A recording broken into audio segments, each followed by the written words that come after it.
Bismillahirrahmanirrahim. Assalamualaikum warahmatullahi wabarakatuh. Innal hamdalillah nahmaduhu wa nasta'inuhu wa nastaghfiruh wa na'udzu billahi min shururi anfusina wa min sayyiati a'malina. May yahdihillahu fala mudilla lahu wa may yudlil fala hadiya lahu. Asyhadu an la ilaha illallah wahdahu la syarika lah wa asyhadu anna Muhammadan 'abduhu wa rasuluhu la nabiyya ba'da amma ba'd. Ya ayyuhalladzina amanu taqullaha haqqa tuqatih wa la tamutunna illa wa antum muslimun. Ya ayyuhan nasu taqu rabbakumul ladzi khalaqakum min nafsin wahidah وخلق منها زوجها وبث منهما رجالا كثيرا ونساء واتقوا الله الذي تساءلون به والأرحام إن الله كان عليكم رقيبا يا أيها الذين آمنوا اتقوا الله وقولوا قولا سديدا يصلح لكم أعمالكم ويغفر لكم ذنوبكم ومن يطع الله ورسوله فقد فاز فوزا عظيما أما بعد فإن أصدق الحديث كتاب الله وخير الهدي هدي محمد صلى الله عليه وسلم شر الأمور محدثاتها فإن كل محدثة بدعة وكل بدعة ضلالة. Ikhwatul Islam, saudara kaum muslimin, kaum muslimat,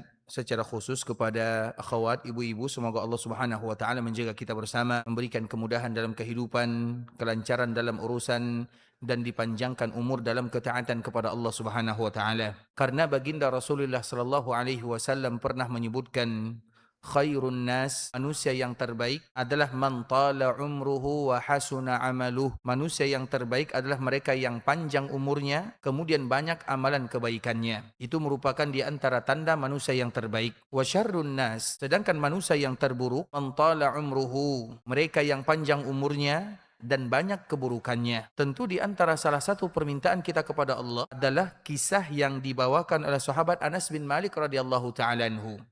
Ini merupakan di antara salah satu tajuk yang akan kita bahas pada kesempatan kali ini, yaitu agar rezeki lancar dan halal. Karena itu merupakan di antara poin yang tidak bisa terpisah dalam kehidupan. Salah satunya adalah cerita tentang Anas bin Malik radhiyallahu taala anhu. Sahabat Anas bin Malik adalah salah seorang sahabat yang telah mengkhidmatkan dirinya kepada baginda Rasulullah sallallahu alaihi wasallam selama Nabi berada di kota Madinah. Nabi sallallahu alaihi wasallam sampai di Madinah di bulan Rabiul Awal di hari Senin, dan Nabi meninggalkan Madinah, meninggalkan dunia juga di hari Senin, juga di bulan Rabiul Awal tahun 11 Hijriah. Artinya genap 10 tahun lamanya Nabi berada di kota Madinah. Selama itu pula lah sahabat Anas bin Malik menjadi pembantu baginda Rasulullah sallallahu alaihi wasallam. Ketika sahabat Anas bin Malik ini berkhidmat kepada Nabi sallallahu alaihi wasallam, maka suatu ketika baginda Rasulullah sallallahu alaihi wasallam datang ke rumah ibunya Ummu Sulaim. Ketika datang ke rumah ibunya Ummu Sulaim, maka Nabi sallallahu alaihi wasallam mendoakan keluarganya Ummu Sulaim agar diberikan kemudahan, keberkahan.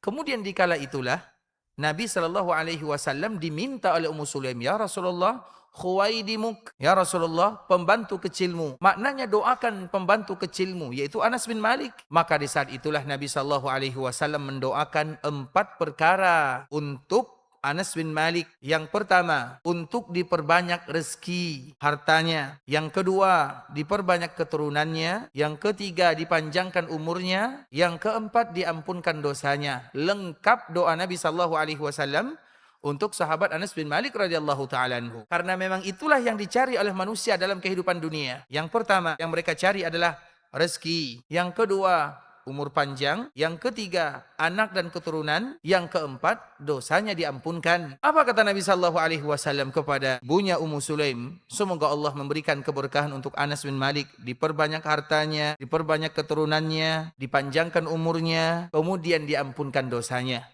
Sehingga kalimat yang diajarkan, yang disebutkan oleh baginda Nabi sallallahu alaihi wasallam kepada sahabat Anas bin Malik menjadi tolak ukur doa kaum muslimin kalau sekiranya mereka ingin meminta rezeki kepada Allah Subhanahu wa taala. Maka dari situlah muncul sebuah kalimat doa, Allahumma aksir mali wa waladi wa barik li fima a'taitani. Ya Allah, perbanyaklah hartaku, perbanyaklah keturunanku. Kemudian wa tawwil umri, panjangkan umurku, waghfir zambi, ampunkan dosaku. Ini merupakan di antara salah satu doa terbaik ketika kita meminta rezeki kepada Allah Subhanahu wa taala. Allahumma aksir mali wa waladi wa barik li fi ma a'taitani. Ya Allah, perbanyaklah hartaku dan keturunanku, berikan keberkahan dalam harta dan keturunan. Karena kita tidak boleh hanya meminta rezeki kepada Allah, tidak boleh. Bisa jadi rezeki itu yang akan mencelakakan, tapi kita meminta rezeki yang mendatangkan keberkahan. Maka itulah doa Nabi sallallahu alaihi wasallam kepada sahabat Anas bin Malik Sehingga siapapun di antara kaum muslimin, kaum muslimat, semua manusia, kalau mereka ingin berdoa kepada Allah, maka berdoalah dengan kalimat-kalimat yang telah diajarkan oleh baginda Rasulullah sallallahu alaihi wasallam. Maka doanya berbunyi, Allahumma aksir mali wa waladi wa barik li fima a'taitani wa tawwil umri wa ufir zambi. Baik. Untuk ibu-ibu ada yang sudah hafal doanya? Belum atau sudah? Berarti kalau belum kita selesai sampai di sini saja ya. Baik. Baik, kita ulang lagi. Allahumma aksir. Aksir itu artinya perbanyaklah. Allahumma aksir mali, hartaku, wa waladi, keturunanku, anak dan keturunanku, wa barik li fima a'taitani. Berikan keberkahan dalam harta yang kau berikan, berikan keturunan yang kau amanahkan. Allahumma aksir mali, wa waladi, wa barik li fima a'taitani. Wa tawwil umri, Allah panjangkan umurku, waghfir dzambi, ampunkan dosaku. Memang ada riwayat yang lain yang berbunyi ikhwatul Islam, Allahumma aksir mali wa waladi wa barik li fima a'taitani wa atil umri ala ta'atika waghfir dzambi. Lepas daripada itu semua, poin yang terpenting itu adalah poin yang pertama, Allahumma aksir mali wa waladi wa barik li fima a'taitani wa tawwil umri wa ufir zambi. Sudah hafal? Kalau belum hafal kita tidak lanjutkan. Karena ini merupakan di antara poin penting ya. Karena ini adalah muqaddimah dalam pembahasan yang akan kita angkat. Yaitu agar rezeki dilancarkan oleh Allah Subhanahu wa taala, diberikan keberkahan terhadap rezeki yang diberikan, dan tentu tidak ada jalan yang terbaik dalam meminta rezeki kecuali kepada zat yang telah memberikan atau zat yang maha memberi rezeki. Maka di antara salah satu sifat Allah Subhanahu wa taala adalah Ar-Razzaq, dan yang kedua adalah Ar-Raziq. Kalau ada di layar, ini merupakan di antara dua kalimat. Yang pertama Ar-Razzaq, yaitu zat yang Ar-Razzaq. Razzaq itu kaedah dalam bahasa Arab Bapak Ibu. Kita selalu mengatakan kaedah dalam bahasa Arab, kalau ada bahasa tersebut syaddu atau tasydid atau syiddah di dalamnya, maka itu menunjukkan sesuatu yang banyak. Salah satunya adalah nama Allah Subhanahu wa taala. Di antara salah satu sifat dan nama Allah adalah Ar-Razzaq. Ada syiddah di dalam kalimat tersebut, Ar-Razzaq. Artinya zat yang maha memberikan rezeki. Maknanya tidak akan pernah berkurang sesuatu yang dimiliki oleh Allah Subhanahu wa taala sebanyak apapun yang diminta. Makanya boleh tidak kita meminta rezeki kepada Allah? Silakan, tidak ada masalah. Bahkan itu merupakan di antara doa Nabi sallallahu alaihi wasallam kepada Anas bin Malik. Apa yang terjadi? Ketika Nabi meninggal, Anas bin Malik adalah orang kaya dari kalangan Ansor, orang yang paling kaya. Kemudian apa yang terjadi? Anas bin Malik adalah orang yang paling banyak keturunannya. Kemudian apa yang terjadi? Anas bin Malik itu umurnya lebih daripada 100 tahun. Ada yang menyebutkan 103 tahun. Jadi semua yang ada pada Anas bin Malik itu adalah berkat daripada doa baginda Rasulullah Sallallahu alaihi wasallam. Semua kita ingin demikian. Ingin umur panjang, ingin rezeki, ingin keturunan. Maka Nabi Sallallahu alaihi wasallam sudah mengajarkan doa yang terbaik. Allahumma aksir mali wa waladi wa barik li fima a'taitani wa tawwil umri wa ufir dzambi. Baik, ada yang sudah hafal di antara ibu-ibu? Kalau yang bapak-bapak semuanya sudah hafal, alhamdulillah. Ibu-ibu ada yang hafal? Siapa yang hafal silakan ambil mic-nya kemudian bacakan doanya. Ada yang sudah hafal? Panitia di atas ada ya? Silakan. Baik, ada? Dan antar taib, barakallahu fiik. Baik, sudah sampai? Silakan kepada yang sudah hafal, silakan coba dites. Allahumma aksir mali wa waladi wa barik li fima a'taitani wa tawwil umri waghfir li zambi. Artinya, ya Allah, perbanyaklah hartaku dan perbanyaklah keturunanku serta perpanjanglah umurku dan ampunkanlah dosaku. Ada yang tertinggal artinya. Ada yang tertinggal. Ya Allah, perbanyaklah hartaku dengan keberkahan. Baik, harta saja, anak enggak diberikan keberkahan. Baik. Ulang lagi. Ya Allah, perbanyaklah hartaku dengan keberkahan dan perbanyaklah keturunanku dengan keberkahan dan perpanjanglah umurku dan ampunkanlah dosa-dosaku. Masya Allah, Allahumma barik, barakallahu fiik, barakallahu fiik. Baik, nanti panitia jangan lupa ya, nanti hadiahnya. Baik, kita lanjutkan. Jadi itu merupakan di antara yang harus kita ketahui dan diketahui oleh seluruh kaum muslimin bahwa di antara salah satu doa yang terbaik adalah doa yang diajarkan oleh baginda Rasulullah sallallahu alaihi wasallam kepada sahabat Anas bin Malik, dan itu terbukti dan terwujud dalam kehidupan Anas bin Malik itu sendiri. Makanya tadi kita menyebutkan kalangan Ansar karena memang Anas bin Malik ini berasal dari Ansar. Kalangan Ansar yang paling banyak hartanya adalah Anas bin Malik, yang paling banyak anak dan keturunannya juga Anas bin Malik. Bahkan disebutkan anak keturunan Anas bin Malik itu lebih daripada 300 orang. Ada yang menyebutkan 100 orang. Karena kalau banyak anak dan keturunan, banyak pula yang akan mendoakan diri kita. Banyak pula yang akan memberikan keberkahan dalam kehidupan. Kemudian kita tahu Anas bin Malik radhiyallahu taala anhu adalah sahabat Rasulullah sallallahu alaihi wasallam yang diberikan umur panjang dan kesehatan serta keberkahan dalam hidupnya. Maka sesuai dengan hadis yang tadi telah kita sampaikan, khairun nas man tala umruhu wa hasuna amalu. Manusia yang terbaik adalah mereka yang panjang umurnya, baik amalannya. Itu adalah manusia yang terbaik. Dan di antara salah satu kebaikan yang bisa dimanfaatkan ikhwatul Islam adalah dengan harta. Namun sebelum kita membahas tentang masalah ini, kita harus ingat dulu, rezeki itu mencakup semuanya. Jangan pernah kita bayangkan rezeki itu hanyalah berupa materi, harta, uang.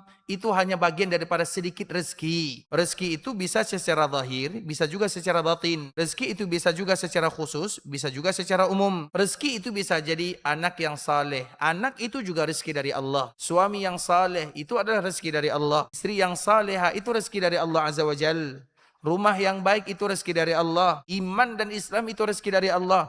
Artinya bahwa rezeki itu tidak hanya mencakup dalam satu titik. Rezeki itu mencakup semuanya. Apabila kita merasa rezeki itu mencakup semuanya, maka kita akan menjadi orang yang paling beruntung dalam kehidupan dunia.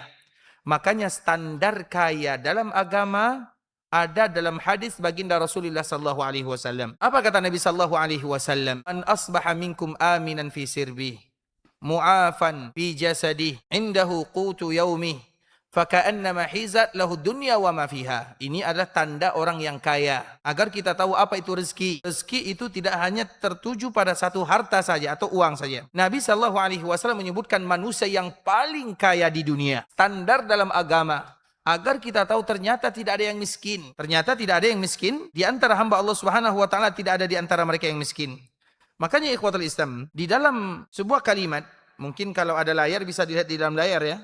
Laisal ghina an kasratil arab. Ini adalah hadis yang dibawakan oleh sahabat Abu Hurairah radhiyallahu taala anhu. Laisal ghina an kasratil arab walakinnal ghina ghinan nafs. Yang namanya kaya bukanlah dengan banyaknya harta atau banyaknya kemewahan dunia. Namun yang namanya ghina adalah hati yang selalu merasa cukup kepada Allah Subhanahu wa taala. Nah, dari sinilah untuk menjadi orang kaya itu senang. Baginda Rasulullah sallallahu alaihi wasallam memberikan standar orang kaya itu ada 3. Yang pertama, orang siapa yang bisa terbangun di pagi harinya dalam keadaan sehat. Siapapun yang bisa bangun di pagi hari dalam keadaan sehat. Itu yang pertama. Kemudian, siapapun yang bangun di pagi hari dalam keadaan nyaman. Itu yang kedua. Yang ketiga, siapapun yang bisa bangun di pagi hari dalam keadaan ada makanan paginya, sarapan paginya, dan bisa dia makan, maka itu adalah faka'annama hizat lahu dunya wa ma fiha. Maka dunia dibukakan untuknya. Apa artinya? Berarti orang kaya itu hanya 3 sifatnya. Yang pertama, bangun di pagi hari dalam keadaan sehat. Makanya sesekali kita melihat orang di rumah sakit, hospital, ada orang bangun pagi, siap-siap mau operasi, mau cuci darah, mau bersihkan ini, mau melakukan tindakan ini. Sedangkan kita setiap pagi kita bangun dalam keadaan diberikan kesehatan oleh Allah Azza wa Jalla. Makanya kalau ada di antara kita yang diberikan tawaran, bagaimana kiranya kamu bangun di pagi hari, diberikan kepadamu uang 5 miliar, tapi dengan syarat kamu tidak bisa mendengar lagi. Siapa di antara kita yang mau? Begitu juga misalnya ada tawaran, ada di antara kalian yang bangun di pagi hari, diberikan kepadanya uang 10 miliar, dengan syarat dia pagi harinya tidak lagi bisa melihat. Tentu tidak ada di antara kita yang mau menukar. Agar kita tahu ternyata nikmat bangun di pagi hari sehat itu adalah nikmat yang terbaik. Mata bisa melihat, telinga bisa mendengar, mulut bisa berucap, itu nikmat yang terbaik.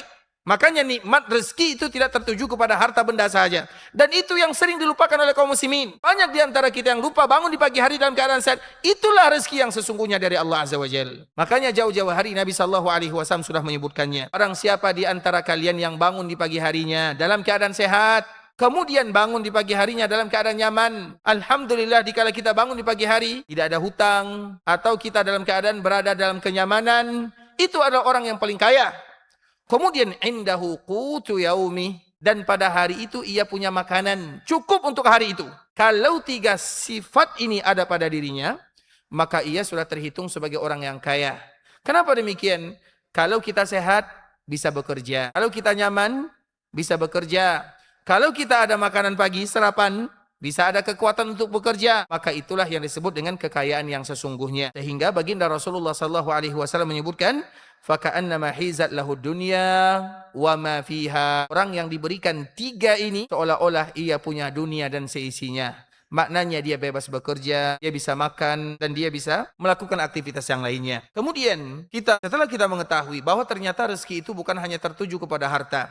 Anak-anak itu adalah rezeki, dan rezeki yang sesungguhnya itu adalah iman dan Islam kepada Allah Subhanahu wa taala. Iman, ubudiyah, Islam itu adalah rezeki yang senantiasa dilalaikan. Kenapa kita mengatakan rezeki? Karena banyak orang yang menggadaikan iman dan Islamnya hanya untuk mencari dunia. Yabi'u dinahu bigharatin minad dunya, yabi'u dinahu bi'aradin minad dunya. Banyak di antara manusia yang lupa bahwa rezeki yang sesungguhnya adalah ubudiyah kepada Allah Azza wa Jal, sehingga dikala mereka lupa, mereka dengan mudah menjual agamanya demi dunia. Bahkan banyak di antara mereka yang meninggalkan agamanya atau tidak lagi kenal dengan yang halal dan yang haram, padahal rezeki yang sesungguhnya adalah iman yang diberikan oleh Allah Subhanahu wa taala dan juga Islam yang dititipkan oleh Allah Subhanahu wa taala. Kemudian ikhwatul Islam, setelah kita mengetahui, sekarang kita tertuju kepada masalah rezeki. Kenapa demikian?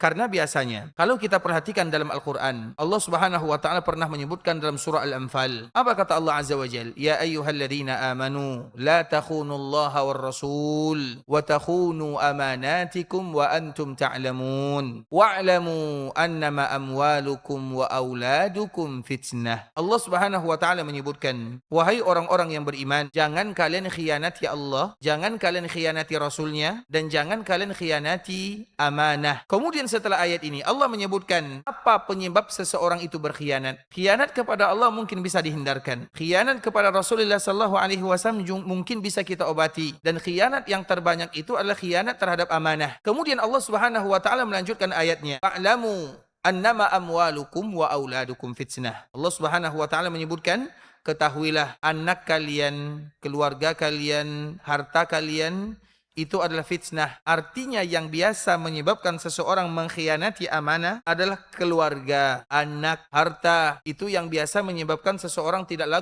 lagi mengetahui mana yang halal dan mana yang haram. Salah satunya adalah keluarga. Makanya Allah Subhanahu wa taala juga menyebutkan, innama amwalukum wa azwajukum.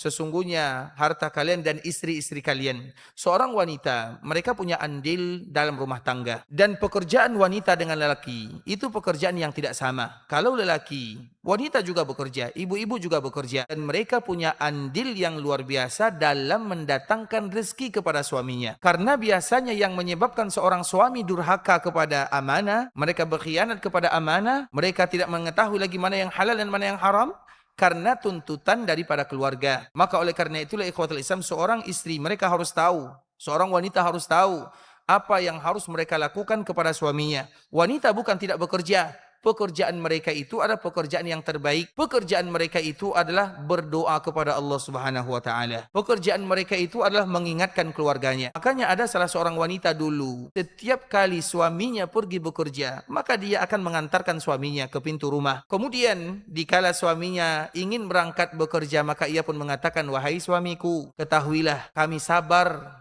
dengan kelaparan, akan tetapi kami tidak sabar atau tidak tahan dengan api neraka. Apa makna daripada kalimat ini? Karena biasanya yang menyebabkan seorang suami mencari pekerjaan yang bahkan yang di luar daripada konteks yang diajarkan oleh agama, karena tuntutan keluarga, karena istri, karena anak. Sehingga Allah Subhanahu wa taala senantiasa menyebutkan istri, anak itu adalah fitnah. Fitnah itu maknanya dalam bahasa Indonesianya godaan, cabaran. Karena itulah yang biasanya menyebabkan seorang lelaki salah dalam mencari pekerjaan, atau mereka melakukan perkara-perkara yang tidak diizinkan dalam agama.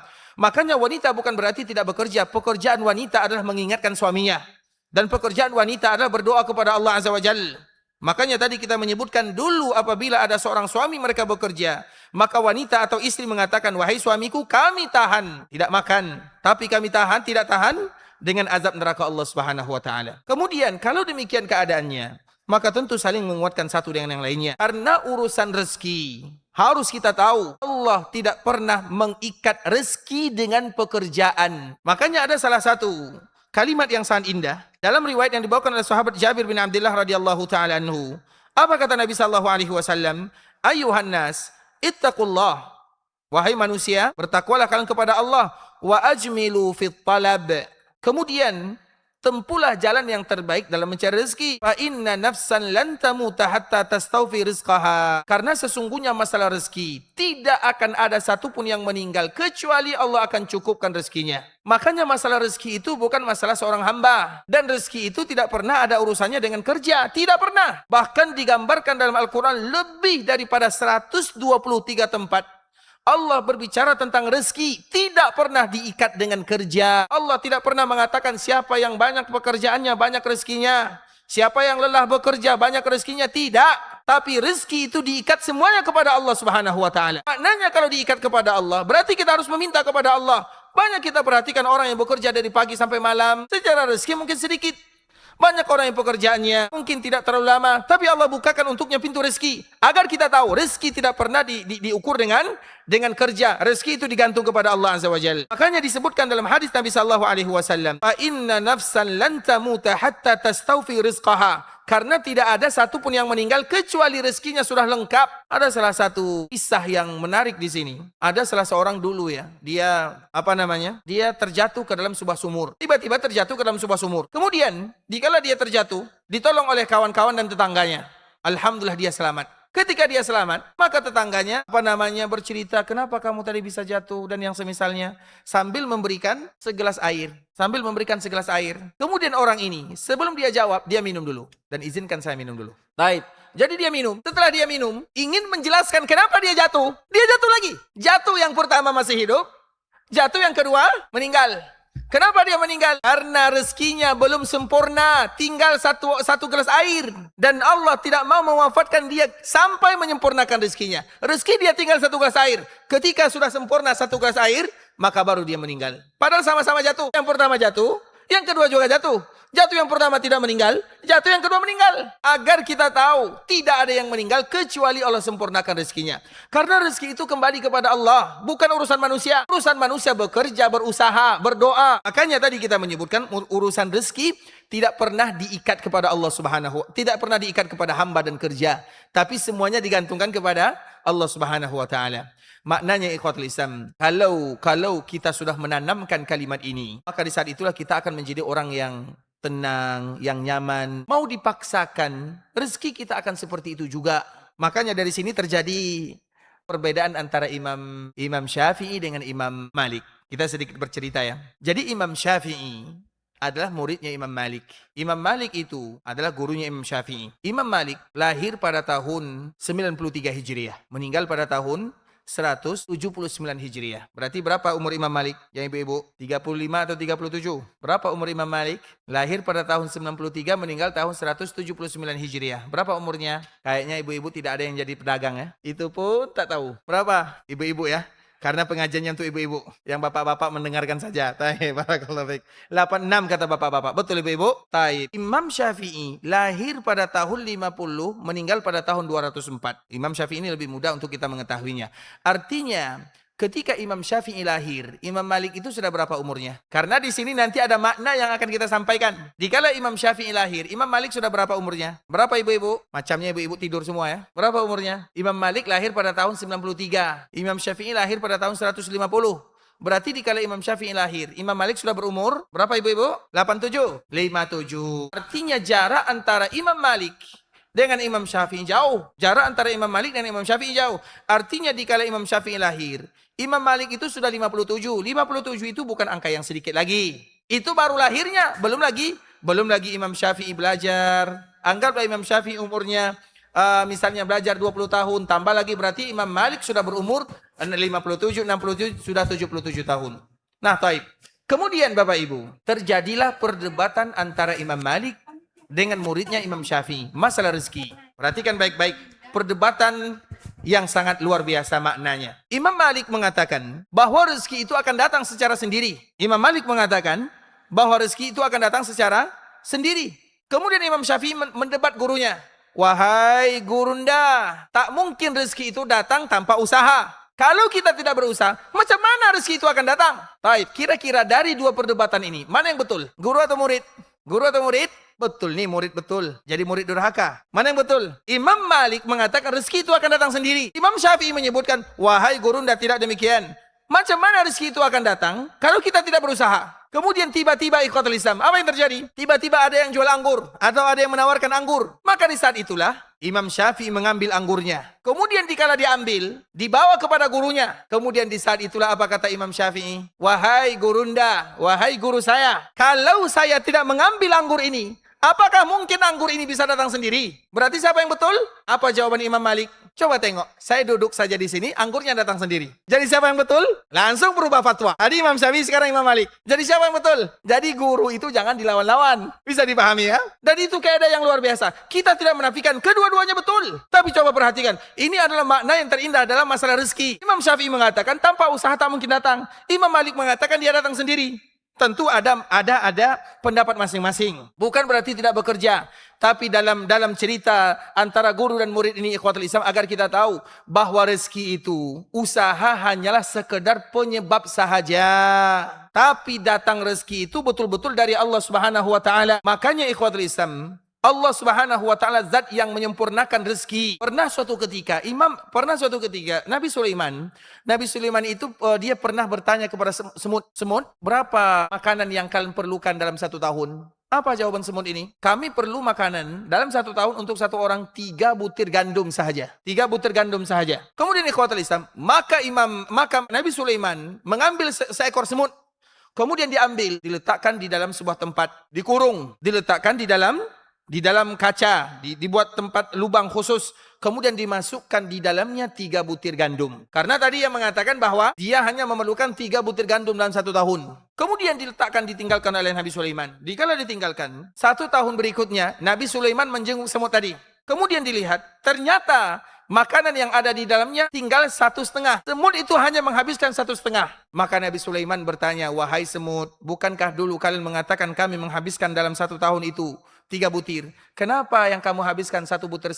Apa jawaban semut tersebut ikhwatul Islam? Wahai Nabiullah, wahai Nabi Sulaiman, dulu ketika aku bebas, aku menghabiskan 3 butir dalam 1 tahun dan aku bebas. Sekarang aku dikurung. Kalau aku habiskan 3 butir, aku khawatir kalau kamu lupa aku berada di dalam tempat ini. Kemudian kalau aku habiskan dalam 1 tahun, bagaimana tahun berikutnya kalau kamu lupa? Apa makanan yang aku punya? Dari situlah kita mengetahui ikhwatul Islam, Allah tidak akan pernah melupakan hambanya. Tidak akan pernah. Masalah rezeki itu sesuatu yang sudah dijamin. Sedangkan manusia bisa jadi lupa, bisa jadi tidak. Seolah-olah semut mengajarkan kepada Nabi Sulaiman, kalau Nabi Sulaiman lupa dan semut itu menghabiskan 3 butir, nanti ia akan mati tak ada makanan.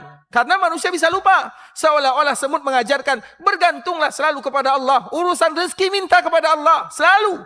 Maka di antara salah satunya doa yang tadi kita ajarkan kepada Allah Azza wa Jalla. Seorang muslim apabila mereka selalu menggantungkan kepada Allah, maka akan dijadikan kerja itu sebagai sebab, tapi hati mereka selalu kepada Allah, maka akan membuat mereka tenang dalam beribadah, membuat mereka nyaman dalam urusan rezeki. Diberikan rezeki alhamdulillah, tidak diberikan pasti diberikan jaminan oleh Allah Subhanahu wa taala. Makanya disebutkan di dalam hadis ini, ayuhan nas ittaqullah wa ajmilu fit talab. Wahai manusia, bertakwalah kalian kepada Allah, cari rezeki yang halal. Maknanya bertakwa kepada Allah dengan mencari rezeki yang halal, karena tidak seorang pun manusia yang meninggal kecuali rezekinya akan dicukupkan oleh Allah. Wa in abta'a anha fattaqullah. Kalau rezekinya terhalangi, lambat datangnya, tetap bertakwa kepada Allah. Wa ajmilu fit talab, khudhu ma halla wa da'u ma harum. Kemudian ambil yang baik-baik saja, tinggalkan perkara-perkara yang haram. Kenapa demikian ikhwatul Islam? Karena rezeki tidak pernah diikatkan dengan usaha.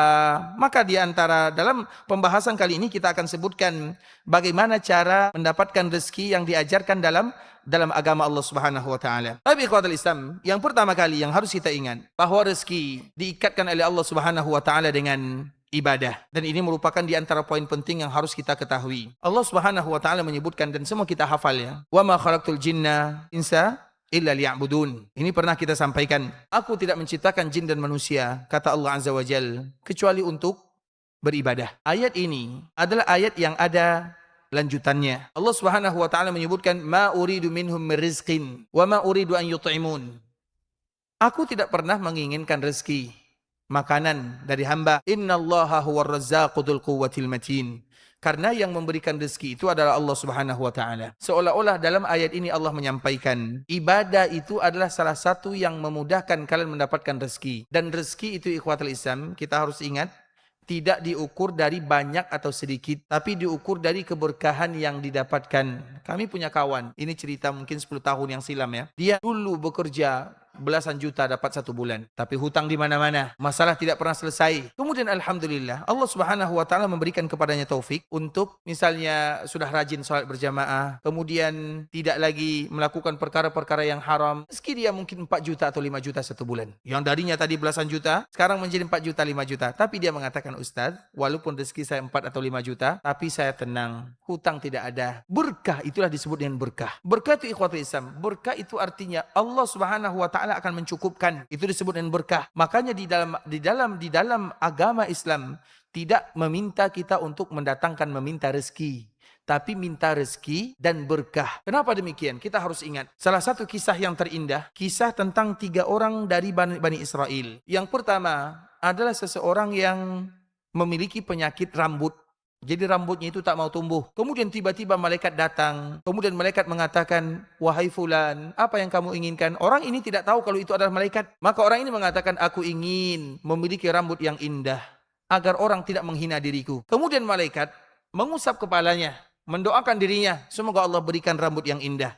Kemudian Allah berikan kepadanya rambut yang indah. Kemudian setelahnya apa yang terjadi? Malaikat kembali menawarkan, wahai fulan, harta apa yang kamu inginkan? Maka orang ini mengatakan, aku ingin onta. Maka diberikan kepadanya 1 ekor onta yang bunting. Dan malaikat mendoakan, semoga Allah memberikan keberkahan dalam ontamu. Lalu malaikat yang berdoa pasti dikabulkan oleh Allah Azza wa Jalla. Kemudian ikhwatul Islam, sehingga pada akhirnya orang ini memiliki perawakan yang indah, rambut yang indah, untanya di antara 2 bukit, saking banyaknya jumlah unta yang ia miliki, menjadi kaya raya. Kemudian ada lagi orang yang kedua, yang memiliki penyakit kusta, penyakit kulit. Kemudian datang malaikat bertanya kepada dirinya, wahai fulan, apa yang kamu inginkan? Maka orang ini mengatakan, aku ingin kulitku bersih, agar orang tidak jauh dari diriku, tidak menghinakan diriku. Maka malaikat mengusap kulitnya, diberikan kesembuhan oleh Allah Azza wa Jalla. Kemudian, apa kata malaikat tersebut?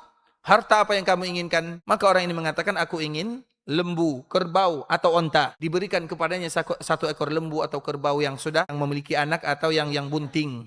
Kemudian malaikat mendoakan dirinya, semoga Allah berikan keberkahan dalam hartamu. Sehingga pada akhirnya orang ini memiliki harta lembu di antara 2 bukit. Di antara 2 bukit, maknanya ada 2 bukit, di antaranya semuanya lembu kepunyaan dia. Tidak terhitung jumlahnya. Kemudian ikhwatul Islam datang kepada orang yang ketiga. Orang ketiga ini buta. Kemudian malaikat bertanya, wahai fulan, apa yang kamu inginkan? Apa jawaban orang buta ini?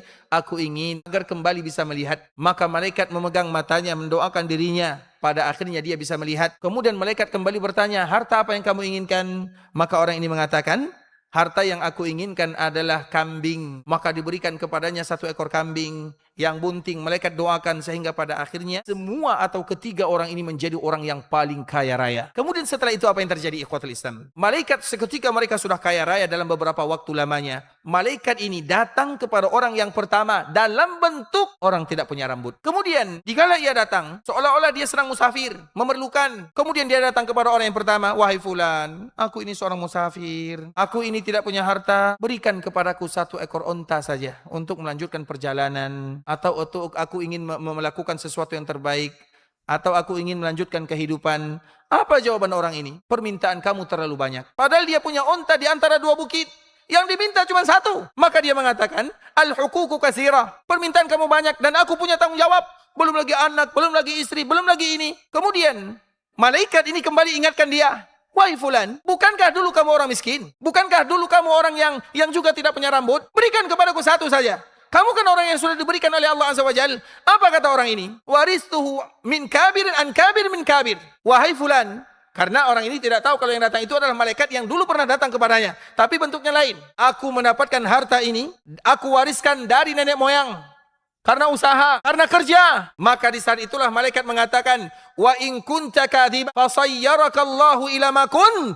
Kalau kamu dusta, Allah akan kembalikan kamu seperti sedia kala. Maka pada waktu itu juga ikhwatul Islam, semua harta yang ia punya habis, mati. Kemudian dia kembali, yang rambutnya indah, yang rambutnya bagus, kembali hilang semuanya. Kenapa demikian? Dusta. Makanya ikhwatul Islam, di antara salah satu bersyukur kepada Allah Azza wa Jalla, semua kita tahu, di antara salah satu bentuknya adalah doa Sayyidul Istighfar. Hafal kita Sayyidul Istighfar. Allahumma anta rabbi, la ilaha illa ant, khalaqtani wa ana abduk wa ana ala ahdika wa wa'dika mastata'at.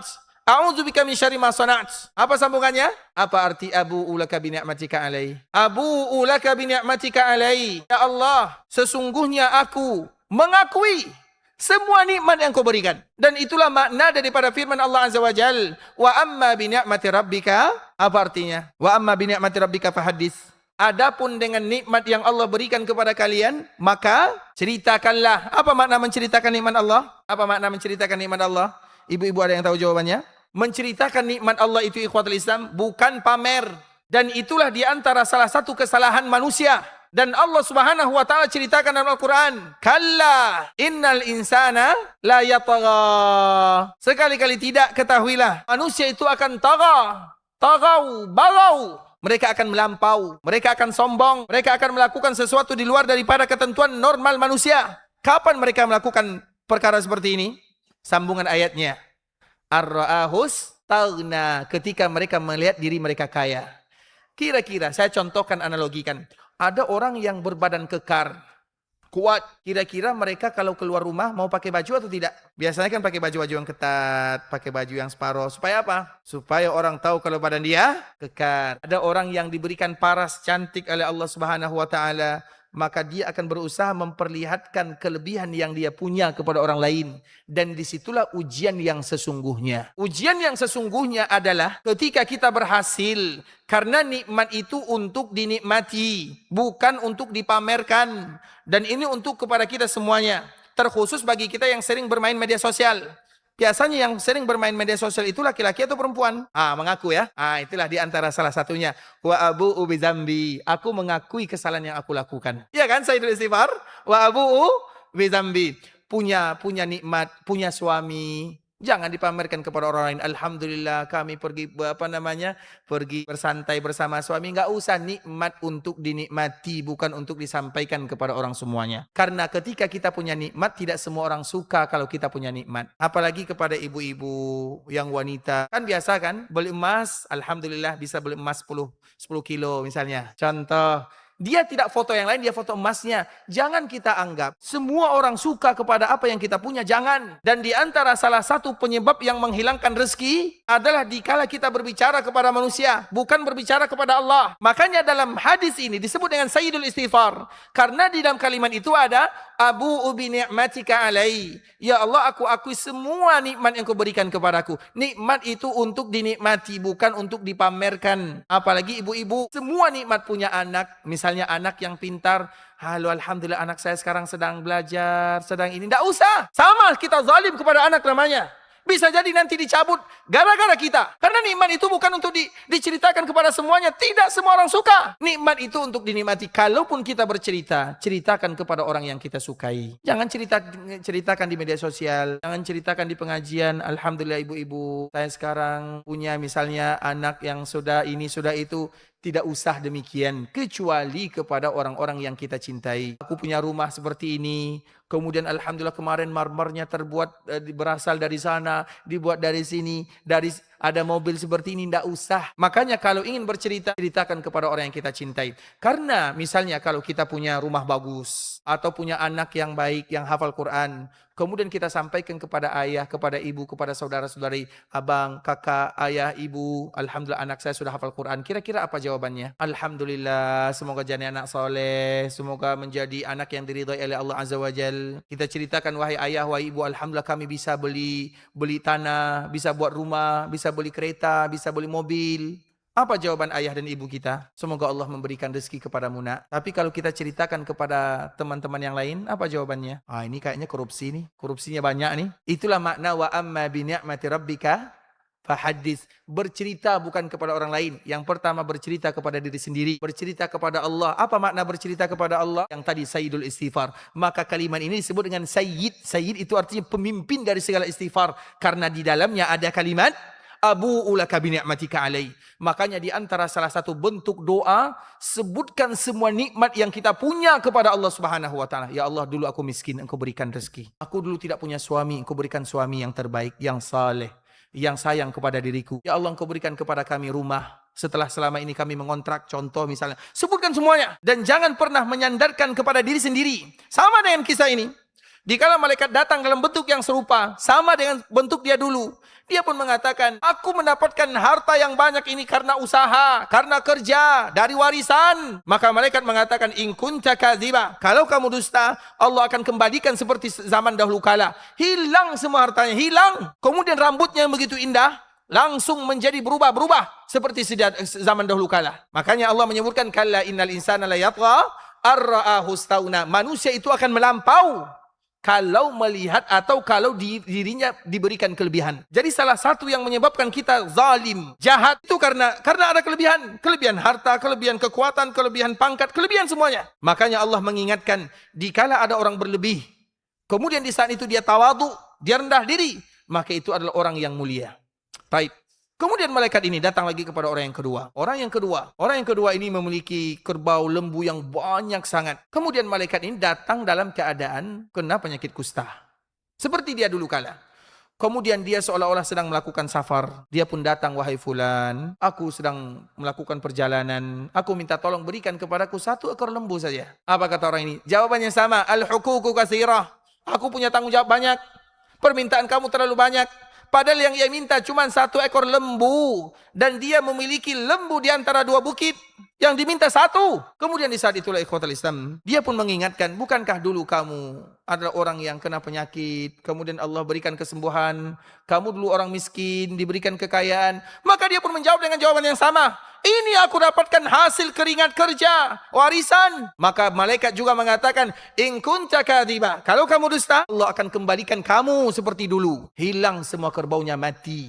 Dia kembali terkena penyakit kulit. Selesai, habis cerita. Kemudian datang kepada yang ketiga. Dikala dia datang malaikat ini datang dalam keadaan buta. Dikala malaikat ini datang dalam keadaan buta, melakukan safar, dia pun datang kepada orang ini, wahai fulan, aku buta. Seolah-olah mengingatkan bagaimana dulu dia. Karena bisa jadi ada orang yang minta tolong kepada kita, ikhwatul Islam.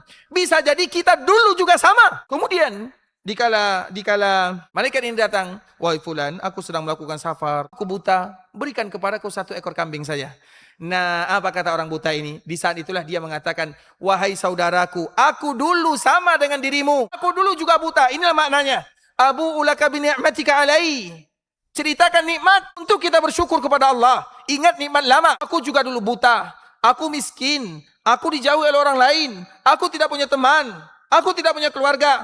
Allah kembali memberikan penglihatan. Allah berikan kepadaku rezeki. Sekarang wahai saudaraku, apapun yang kamu minta, ambil. Silakan, aku tidak akan pernah melarangmu. Ambil berapa yang kamu suka. Apa kata malaikat? Amsik malak fa inna mabtulitum. Wahai saudaraku, peganglah hartamu. Semoga Allah memberikan keberkahan dalam hartamu. Tambah lagi hartanya. Sesungguhnya aku adalah utusan Allah Azza wa Jalla. Kalian bertiga itu sedang diuji. Dua saudaramu gagal. Seolah-olah dalam hadis ini menyebutkan 2/3 orang kaya itu gagal bersyukur kepada Allah Azza wa Jalla. Gagal. Dan yang bersyukur itu hanya 1/3 saja. 3 cerita ini, 2 gagal, 1 bersyukur. Allah, Nabi ceritakan kepada kita agar kita mengambil pelajaran. Kemudian amsik malak, peganglah hartamu. Kemudian pada akhirnya, dia pun menjadi orang yang tetap bisa melihat dan memiliki harta yang dilimpahkan oleh Allah Subhanahu wa taala. Artinya ikhwatul Islam, ini merupakan di antara salah satu yang harus diketahui oleh kaum muslimin, bahwa semuanya disandarkan kepada Allah Subhanahu wa taala. Salah satunya adalah urusan harta. Karena harta tidak pernah diikat dengan kerja. Harta diikat dengan yang pertama adalah dengan ibadah kepada Allah Subhanahu wa taala. Makanya tadi kita menyebutkan di dalam firman Allah Subhanahu wa taala, "Wa ma khalaqtul jinna wal insa illa liya'budun." Aku tidak ciptakan jin dan manusia kecuali untuk beribadah. Jangan pernah kita beranggapan beribadah akan membuat rezeki kita akan dihalangi. Tidak, semakin beribadah semakin dilancarkan rezeki. Dilancarkan rezeki itu bisa jadi jumlahnya, bisa jadi keberkahannya. Jadi jangan pernah dijadikan tolak ukur itu banyak. Tapi yang penting itu adalah keberkahan yang Allah berikan. Ketenangan yang bisa mengantarkan kita kepada Allah Subhanahu wa ta'ala.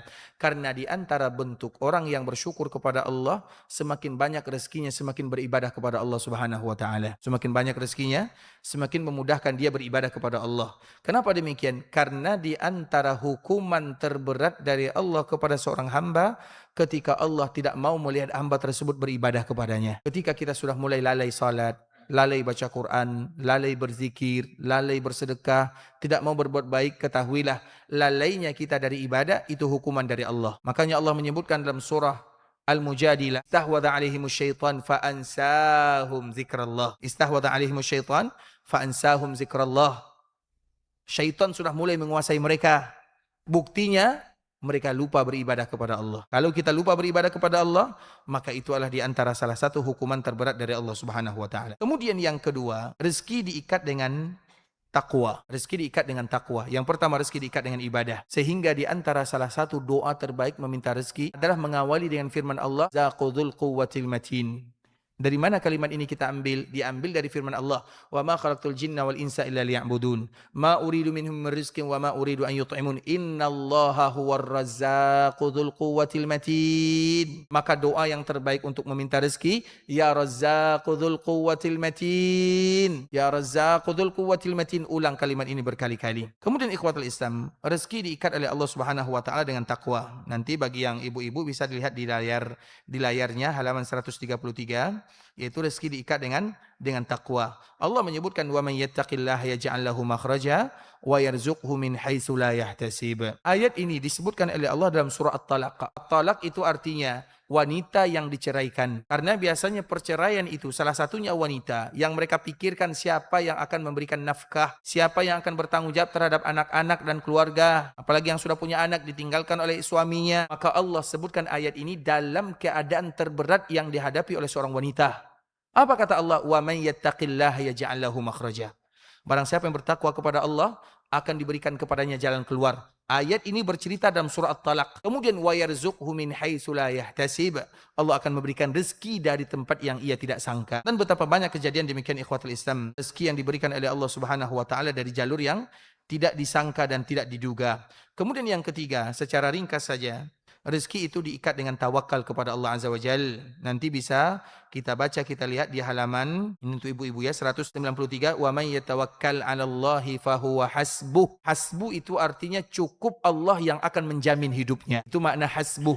Makanya di antara kalimat yang paling dicintai oleh Allah Subhanahu wa taala adalah kalimat menyandarkan diri kepada Allah. Itu adalah kalimat yang paling Allah suka. Dulu pernah salah satu cerita ya, Allah pernah menciptakan Arsy. Arsy itu adalah makhluk yang paling besar. Bagaimana besar Arsy? Contoh analogi sederhana disebutkan oleh Nabi. Ada Arsy, ada kursi, ada bumi. Bumi dengan kursi, wasi'a kursiyyuhus samawati wal ard. Perbandingan antara kursi dengan bumi ibarat koin.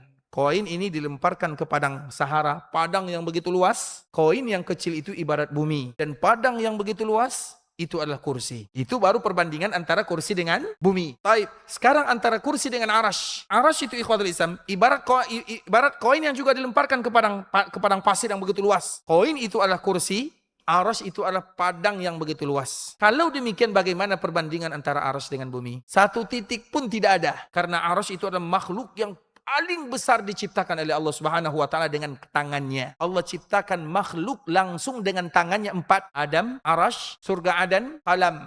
4 makhluk ini khusus. Salah satunya Arsy. Allah ciptakan Arsy bukan berarti Allah perlu kepada Arsy. Allah ciptakan bumi bukan berarti Allah perlu kepada bumi. Allah ciptakan manusia bukan berarti Allah perlu kepada manusia. Allah ciptakan terserah Allah. Dan kita tidak boleh bertanya tentang urusan Allah. Allah mau ciptakan ini. Allah mau jadikan ini. Allah mau buat ini. Itu urusan Allah. Urusan kita beribadah kepada Allah. Selesai. Dan kita selalu contohkan misalnya. Ini terkhusus bagi kita yang suka bertanya. Contoh misalnya kita punya di rumah pembantu. Ibu-ibu misalnya punya pembantu di rumah. Wahai fulanah, tolong bersihkan rumah. Atau tolong bersihkan piring, cuci piring. Kemudian pembantu itu bertanya, wahai ibu, kenapa harus saya cuci piring? Kira-kira kalau ada pembantu seperti ini kita apakan ibu-ibu? Tolong bersihkan kamar. Dia pun bertanya, kenapa saya bersihkan kamar? Kira-kira kita apakan? Nah, apa jawabannya ibu-ibu? Kita pukul atau kita cubit? Setiap kita suruh dia bertanya. Setiap kita suruh dia bertanya. Minimal jawaban kita adalah, kamu di sini kerja, bukan bertanya. Iya atau tidak? Bagaimana kalau kita yang selalu bertanya, ya Allah, kenapa subuh 2 rakaat? Kenapa maghrib 3 rakaat? Kenapa subuh tidak 1 rakaat? Kenapa sholat subuh tidak jam 8? Kenapa maghrib tidak misalnya 5 rakaat? Kira-kira mau tidak dipecat menjadi hamba Allah? Itu harus kita tahu. Allah ciptakan, Allah perintahkan kita melakukan ini, meninggalkan ini, bukan urusan kita. Makanya kaidah dalam agama disebutkan, kalian wahai hamba tak berhak bertanya kepada Allah apa yang Allah lakukan. Tapi kalian yang ditanya, kalian buat atau tidak? Kenapa sholat subuh 2 rakaat? Kenapa maghrib 3 rakaat? Pertanyaannya kalian sholat subuh atau tidak? Kenapa harus kami sebagai seorang istri harus patuh kepada suami? Kenapa suami tak patuh kepada istri? Pertanyaannya kalian buat atau tidak? Itu saja pertanyaannya. Baik ikhwatul Islam, salah satunya makhluk Allah Arash. Jadi kenapa Allah ciptakan Arash? Kenapa Allah bersemayam di atas Arash? Jadi orang yang bertanya seperti ini kita apakan? Sama yang kayak tadi. Mau dipecat jadi hamba Allah. Makanya kita tidak boleh bertanya tentang perbuatan. Allah mau ciptakan aras, urusan Allah. Allah mau ciptakan bumi kecil, urusan Allah. Semua kembali kepada Allah. Kewajiban kita percaya, selesai. Paham sampai di sini? Baik. Itu kaidah yang membuat hati kita tenang. Karena biasanya orang yang banyak bertanya, orang yang banyak berbicara, banyak berbuat atau sedikit berbuat, kita tahu jawabannya sedikit. Biasanya orang yang diam-diam itu berbuat ya. Dia diam tapi pekerjaannya lanjut. Tapi banyak bertanya, kerja tak selesai. Makanya biasanya siapa yang paling banyak bertanya? Mana yang paling banyak bertanya, istri atau suami? Kira-kira pekerjaan istri selesai atau tak selesai? Selesai ya, alhamdulillah. Berarti keluar dari konteks ya. Baik, barakallahu fikum. Karena memang itu kaidah umum. Tapi kalau untuk istri, alhamdulillah semua di sini tidak demikian ya. Tidak ada yang mengaku soalnya. Baik, terlepas daripada itu semua, Allah ciptakan arasy besar sangat ikhwatul Islam. Tak terbayangkan. Kemudian Allah ciptakan malaikat yang memikul arasy. Allah tak perlu malaikat arasy itu tak perlu dipikul. Tapi Allah mau buat ini, Allah buat itu, terserah Allah. Salah satu yang Allah ciptakan adalah malaikat memikul arasy. Jumlah mereka 8 orang. Kenapa 8 orang jumlahnya? Kenapa 8 orang jumlahnya? Jangan tanya. Kan baru tadi kita jelaskan. Mau 8, mau 9, mau 10 urusan Allah. Urusan kita percaya atau tidak. Paham sampai di sini? Taib. Kemudian ikhwatul Islam, malaikat itu kita tahu. Salah satu malaikat itu di antara bagaimana besar makhluk. Di antara malaikat yang paling besar itu ikhwatul Islam, malaikat Israfil, malaikat memikul arasy. Antara daun telinga dan bahunya adalah perjalanan selama 70.000 tahun. Itu baru antara telinga dengan bahu. Macam mana antara kepala sampai kaki? Besar. Makhluk Allah, Allahu Akbar. Kalau demikian makhluk Allah, bagaimana dengan Allah? Allahu Akbar. Kemudian ikhwatul Islam, ketika malaikat ini diciptakan, malaikat ini bertanya, ya Allah, padahal mereka besar. Bagaimana kami akan memikul arasy? Bagaimana? Apa jawaban Allah Subhanahu wa taala? Bukan itu yang harus diucapkan. Ucapkanlah kalimat yang menyandarkan diri kepada Allah. Apa ucapan yang menyandarkan diri kepada Allah? La haula wala quwwata. Siapa yang tahu arti la haula? Salah. Siapa yang tahu arti la haula? Kalau tidak tahu, kita cukupkan pengajian sampai di sini. Siapa tahu arti la haula? Baik, karena tidak ada yang tahu, kita cukupkan sampai di sini. Insyaallah nanti kita sambung lagi. Barakallahu fikum kepada ibu-ibu semuanya. Semoga Allah Subhanahu wa taala memberikan ini yang kita sampaikan semuanya baru muqaddimah, belum lagi intinya. Baik, intinya disambung pada lain waktu insyaallah taala. Sekarang kita buka sesi tanya jawab. Barakallahu fikum. Nanti cari apa makna la haula. Kalau sampai dapat artinya, kirim kepada panitia. La haula, haula. Baik, mungkin pertanyaan melalui WhatsApp. Kalau yang ingin bertanya secara langsung juga tidak menjadi masalah. Kami persilahkan, barakallahu fikum, karena waktu kita sampai jam 11.30 ya. Jazakumullahu khairan. Baik, kami persilahkan.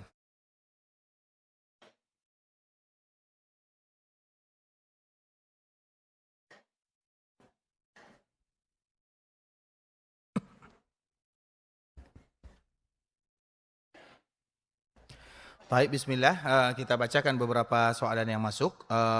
Soalan langsung diantarkan ke ini ya. Afwan Ustaz, di luar tema Ustaz, bagaimana hukumnya kalau kita tidak sengaja pipis di trotoar jalan di tanah haram, tidak sengaja kebelet bekas pipis itu lupa untuk menyiramnya, rupanya siangnya orang melakukan sholat berjamaah sampai di sana. Apakah kita berdosa? Bagaimana kalau kita sholat tidak masih bernajis? Ibadah apa yang harus kita lakukan untuk menebus dosa ini Ustaz? Dan apa semua ibadah yang kita lakukan selama di tanah haram hangus? Barakallahu fikum ikhwatul Islam. Pertanyaannya sedikit di luar tema, mungkin ini pengalaman ya. Jadi pernah kita mungkin ada najis di pakaian, atau najis di tanah haram, misalnya buang air kecil, kadang karena keadaan atau anak kita.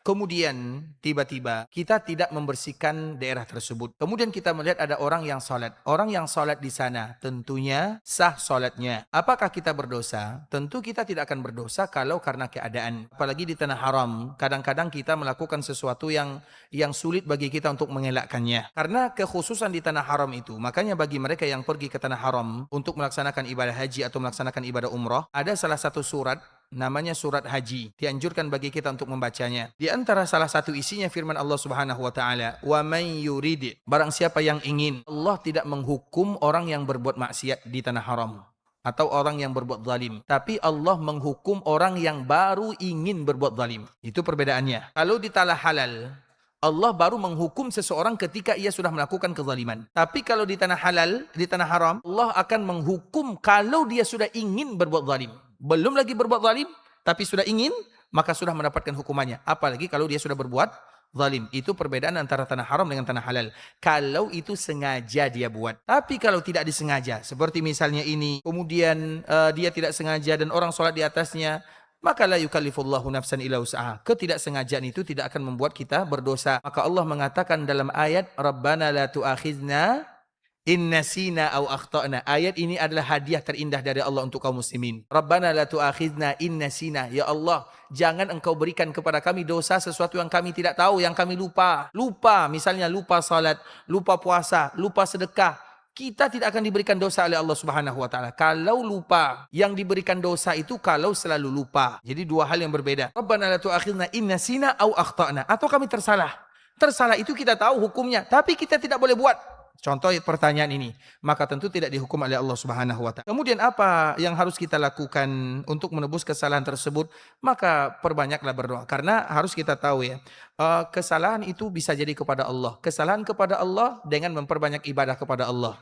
Dan tidak ada ibadah yang terbaik untuk menghilangkan kemarahan dari Allah kecuali sedekah secara sembunyi. Shadaqatus sirri tudfi'u ghadabar rabbi. Sesungguhnya orang yang bersedekah secara sembunyi akan menghilangkan kemarahan dari Allah Azza wa Jalla. Maka di antara salah satu yang harus dilakukan oleh yang bertanya adalah bersedekah secara tersembunyi-sembunyi. Baik untuk orang yang di sana atau untuk kita di sini, semuanya lakukanlah, tidak ada yang menjadi masalah.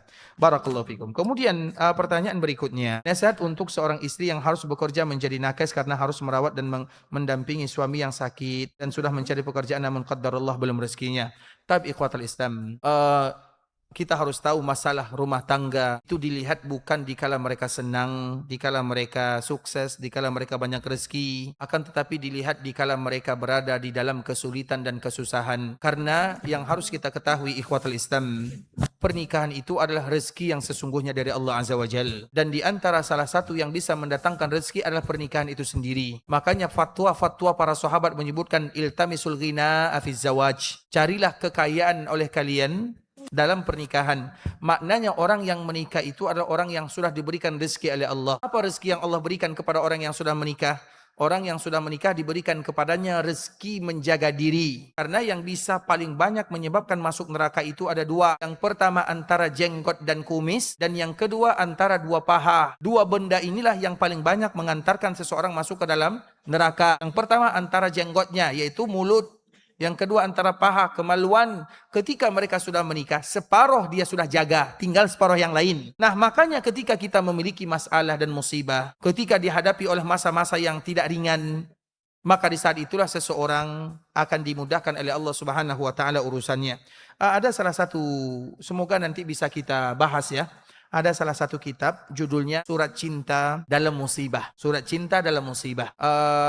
Semoga nanti dimudahkan oleh Allah kita membahas tentang kitab ini. Isinya, seseorang akan mendapatkan kenikmatan beribadah kepada Allah dikala ia sedang mendapatkan musibah. Makanya dikala kita sakit, pasti doanya menangis. Tapi dikala sehat, kita tidak berdoa kepada Allah. Dikala kita sedang dalam masalah rezeki, maka doa kita akan betul-betul merengek di hadapan Allah Subhanahu wa taala. Tapi dikala kita diberikan kelancaran rezeki, kita tidak lagi minta rezeki kepada Allah Subhanahu wa taala. Dan yang lebih dahsyat lagi daripada itu, ketahuilah, di antara ibadah yang terindah yang tidak disadari oleh seorang hamba ketika ia sedang menunggu doanya dikabulkan oleh Allah Subhanahu wa taala, itu adalah ibadah. Misalnya kita berdoa, ya Allah berikan kelapangan, berikan rezeki, lancarkan urusan dan usaha. Kemudian secara zahir usahanya belum dilancarkan, maka dia sedang menunggu 1 bulan, 2 bulan, 1 tahun, 2 tahun. Selama itu pula dia dihitung sebagai orang yang sedang beribadah kepada Allah Subhanahu wa taala. Karena dalam masalah hati akan terpaut kepada Allah Subhanahu wa taala. Makanya orang yang paling banyak masuk surga itu orang kaya atau orang miskin? Orang miskin. Kenapa orang miskin? Dia mau sekolahkan anaknya tak bisa, mau makan di restoran tak bisa, mau beli mobil, mau beli sepeda motor tak bisa, mau buat apa-apa pun tak bisa. Sehingga hatinya selalu tergantung kepada Allah Subhanahu wa taala. Sehingga mau kaya mau miskin, kalau hati kita tergantung kepada Allah, maka itu akan memudahkan kita masuk ke dalam surga Allah Subhanahu wa taala. Itu yang terpenting. Makanya Sayyidul Istighfar itu adalah kunci kebahagiaan bagi seorang muslim. Abu'u laka bi ni'matika alayya wa abu'u bi dzambi. Mengaku, mengadu, curhat, bercerita kepada Allah Subhanahu wa taala. Tapi ikhwatul Islam, pertanyaan berikutnya. Assalamualaikum, Ustadz izin bertanya. Silahkan. Jadi begini Ustadz, di dalam rumah tangga itu apakah benar ada kaitannya dengan seorang suami yang zalim dengan istri itu akan dipersulit rezekinya, ataukah dengan suami yang semakin baik akhlaknya dengan istri itu akan dimudahkan rezekinya? Apakah itu benar Ustadz? Baik, ikhwatul Islam, apakah seorang suami yang zalim kepada istrinya rezekinya akan dipersulit? Dan seorang suami yang baik kepada suaminya rezekinya akan dipermudahkan oleh Allah Subhanahu wa taala? Tentu jawaban seperti ini ikhwatul Islam agak sedikit sulit bagi kita untuk menjawabnya ya, karena ini urusan rumah tangga. Tapi yang terpenting, karena kalau seandainya ada seorang suami yang zalim kepada istrinya, maka tentu istrinya juga akan membalas. Dan di antara bentuk balasannya, didoakan keburukan. Ya Allah, misalnya kami pernah melihat ya, ada seorang istri yang selalu mendoakan suaminya cepatlah dia sakit. Ada di antara ibu-ibu yang mendoakan suaminya sakit? Ada. Allahu Akbar. Ada ya. Kenapa? Karena suaminya zalim. Dan dalam satu sifat, itu betul. Makanya tadi kita menyebutkan, kita harus ingat, suami bekerja, istri bekerja atau tidak? Istri bekerja. Apa kerja istri? Berdoa. Kalau suaminya zalim, kira-kira apa doa istrinya? Jadi kita harus ingat ya, seorang suami, dikala mereka bekerja, kelancaran kerja mereka itu bisa jadi ada tangan yang mengadu kepada Allah di rumah. Nah, tangan yang mengadu kepada Allah di rumah ini tidak lagi terangkat, atau doanya lain. Maka bisa jadi itu adalah penyebab. Dan kita harus ingat, zalim itu adalah rezeki yang sudah dicabut. Sebelum dicabut harta, kezaliman antara pasangan itu adalah rezeki yang sudah dicabut oleh Allah Subhanahu wa taala. Suami mana yang akan tenang dikala dia bekerja sedangkan dia zalim? Kemudian istri mana yang mau mendoakan suaminya kalau suaminya zalim? Makanya ikhwatul Islam, urusan rumah tangga tentu urusan rumah tangga pernah kita bercerita, semoga ini bisa memberikan manfaat ya. Jadi dulu masalah rumah tangga itu perkara yang mesti terjadi. Masalah rumah tangga, makanya masalah dalam rumah tangga itu bukan masalah. Yang ada masalah itu adalah mereka yang tidak punya masalah. Bisa dipahami? Masalah rumah tangga bukan masalah. Yang menjadi masalah adalah mereka yang tidak punya masalah. Karena siapapun yang tidak punya masalah berarti mereka tidak dicintai oleh Allah Subhanahu wa taala. Berarti mereka yang tidak punya masalah, mereka berada dalam masalah. Dan siapapun yang punya masalah berarti mereka tidak ada masalah. Paham ya? Bahkan kadang-kadang dikala terjadi permasalahan di antara pasangan suami dan istri. Ketika terjadi permasalahan di antara suami dan istri, kemudian tiba-tiba mereka kembali akur. Kira-kira bahagia atau tidak? Bahagia atau tidak? Makanya ibu-ibu kalau ingin bahagia buat masalah. Kan biasanya setelah berdamai, kita akan pergi belanja. Kita pergi ke toko emas. Ya kan ibu-ibu?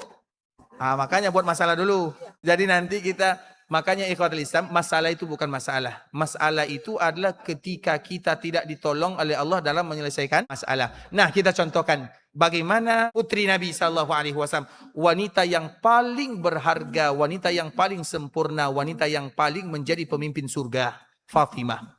Jadi Fatimah ini Bapak Ibu, pernah ada masalah dengan Ali bin Abi Thalib suaminya. Padahal mereka adalah keluarga yang paling bahagia. Tiba-tiba Nabi masuk. Ini kaedah yang harus kita ketahui. Tiba-tiba suami Nabi masuk. Nabi melihat tidak ada Ali di dalam rumah. Maka Nabi bertanya, wahai putriku, aina ibnu ammik? Mana anak pamanmu? Maknanya mana suamimu Ali? Apa jawaban Fatimah? Baini wa bainahu syai'. Wahai ayahanda, aku dengan dia ada masalah. Coba kita lihat. Ketika Nabi mendengarkan kalimat ini, Nabi tidak lagi bertanya apa masalahnya. Karena kalau Nabi bertanya, bisa jadi Nabi akan benci kepada menantunya. Fatimah juga tidak menceritakan masalahnya.